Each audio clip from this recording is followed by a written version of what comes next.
Hello everyone, welcome to Titan Web Tutorials. In this video I'll show you how to use the JavaScript function, the ftGetValueById and the ftSetValueById.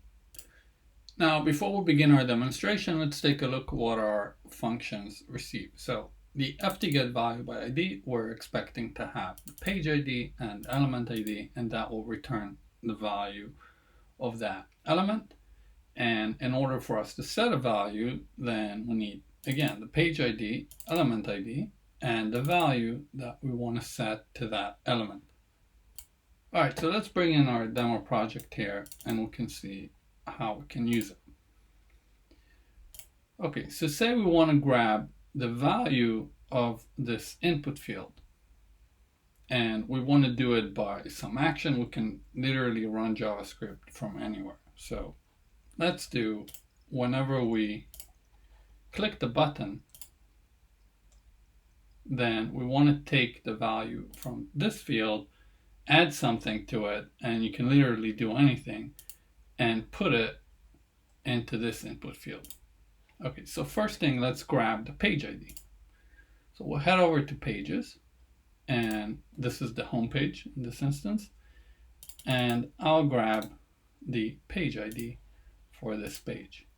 And what I will do is I'll duplicate the window so it will be easier for me to grab the IDs.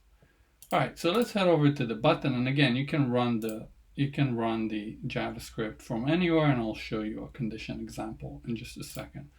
So we'll head over here and continue to the interactivity, configure action, and I'll choose to run JavaScript. Let's grab our ftGetValueById function, and we want to put in the page ID. So that will be, this is my other window here, just so it'll be easier for us to grab it. And I'll copy this and I'll put it over here, obviously in parentheses. And now let's grab the element ID. So we want to grab the first name value. So I'll head over here, metadata, and our field ID is E162 in this instance.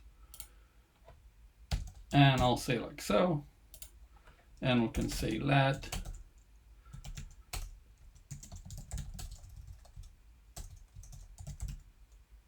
value equals to this. Now we can add, we can do something like, and again, you can write any JavaScript you like. I'm just going to do something really silly here, and I'll say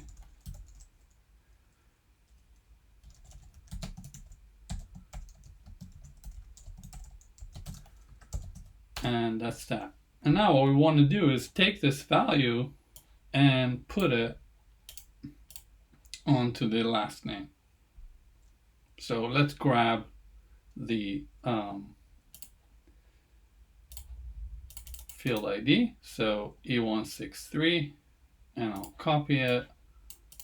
And now let's just take this part and we'll change it to E163, and this will be ftSetValueById. And now we need to put in the value that we want to pass over to this.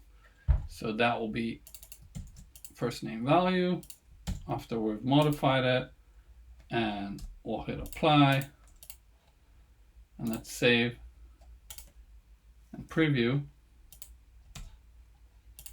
And now let's do a test. We'll do hello JS. I'll press the button and we can see hello JS Titan Web is really cool. Now we can run this by a condition as well. So we can come over here. I'm just going to head back to the button and I'll do interactivity. I'll grab this. We'll do first name and let's put a condition. And you can achieve most of this stuff, all this stuff that I'm doing right now, without JavaScript, unless you have something advanced that you need to do, this is what it's there for. You need to calculate things, you need to grab a bunch of information from a lot of fields, run some advanced calculations, and then put that whatever you calculated into another field. That will be great.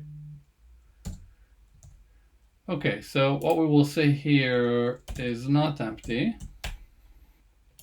And let's run JavaScript again. So you can see you can run it virtually from anywhere. And now we're doing just the same thing. Let's just add a space over there. We'll hit apply, save it. Let's head back to our preview, finish, and we'll say JS from condition. And there we have it. And this is how it's done.